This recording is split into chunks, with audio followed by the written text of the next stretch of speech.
Someone asked, I would love to get a discussion on Danazol for lowering SHBG, please. Danazol? Danazol? Yeah.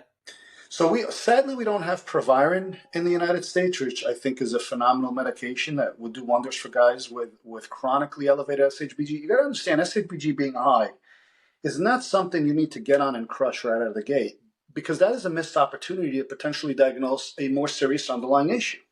Before you go and address an issue, the first thing you want to figure out is the etiology of this issue, right? In simple terms, why did it happen? What is the root cause?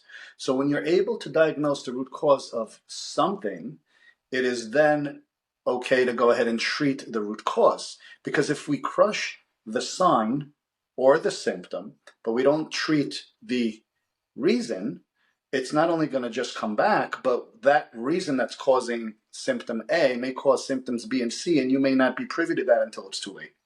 So don't just go and crush your SHBG because it's been at 85 for the last 2 years. Check out why you have it elevated. Check your liver functions. You may need an ultrasound.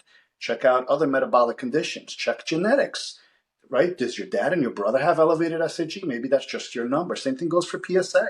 We've got patients with PSA of 5 or 6. They've been that way for 15 years. We're trending back to their primary care physician, from age 35, 40, 45. Now they're 65 years old. They've always had that number, and every DRE that they've had or prostate exam has been benign. So at the end of the day, you have to understand why a number is what it is. Danazol will lower SHBG. But you also have to look at other potential risks and side effects with every medication. Just like cabergoline, a dopamine agonist that lowers prolactin very effectively, very powerful medication, can have implications on the mitral valves of the heart.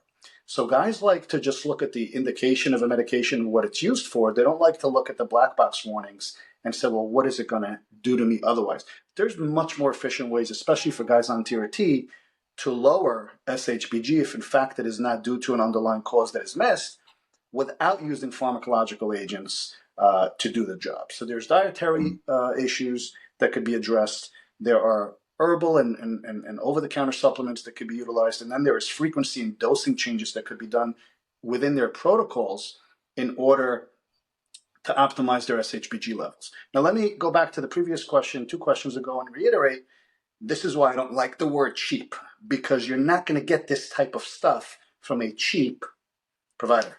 They don't have the time and knowledge to understand this stuff because they have to do high volume to make up for their quote-unquote cheap price.